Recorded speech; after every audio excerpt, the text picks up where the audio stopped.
Ďakujeme, že nás sledujete. Ak nechcete, aby vám unikli ďalšie nové videá, kliknite na odber. Všetky naše videá, rozdelené po ročníkoch a predmetoch, nájdete v tejto prehľadnej, pravidelne aktualizovanej tabuľke. Link nájdete v popise videa a na facebookovej stránke Chebik. Predstavte si obrovskú stavbu, či už egyptské pyramídy, hrad alebo betónový mrakodrap. Čo spája tieto stavby, hoci je medzi nimi tisíce rokov vývoja? Všetky sa pri svojej výstavbe spoliehali na dômyselné využitie chemických zlúčení, oxidov. Dnes sa spoločne pozrieme na oxidy, ktoré sa vo veľkom využívajú vo stavebníctve. Konkrétne sa zameriame na dva dôležité typy. Oxid vápenatý, známe aj ako pálené vápno, a oxid kremičitý, čiže kremeň alebo piesok. Oxid vápenatý vzniká teplným rozkladom vápenca. Vápenec sa chemicky označuje CaCO3.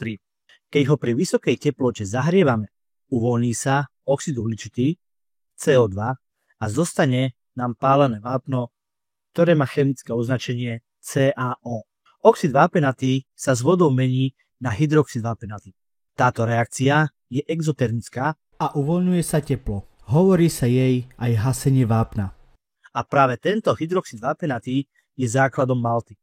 Keď malta stvrdne, vzniká opäť vápenec CaCO3, ktorý všetko spevní. Oxid kremečitý tvorí základ kremeňa a piesku. Nájdeme ho doslova všade. V riekach, na plážach a dokonca aj v skle, ktoré používame denne. V stavebníctve je dôležitý ako súčasť betónu a iných stavebných zmesí. Zaujímavé je, že kremeň je jedným z najrozšírenejších minerálov na Zemi. Tvorí krásne kryštály, ktoré sa využívajú aj na výrobu šperkov a v priemysle. Napríklad na výrobu skla alebo elektronických súčiastok. Tieto dva oxidy sa v stavebníctve dokonale doplňajú.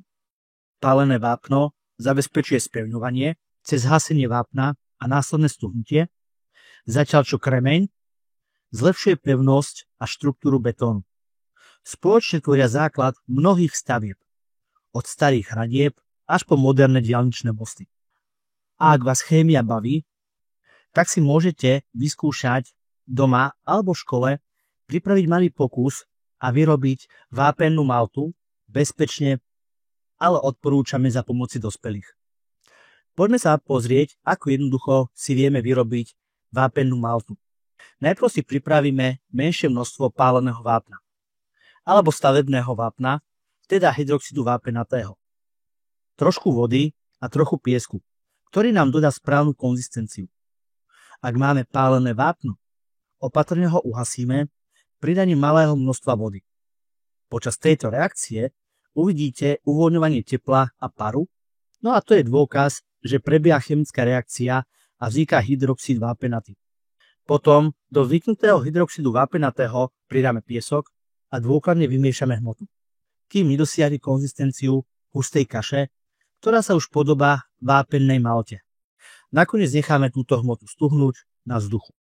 Po určitom čase, keď zreaguje s oxidom uhličitým, vznikne pevná hmota, stuhnutá malta, ktorá pripomína kameň.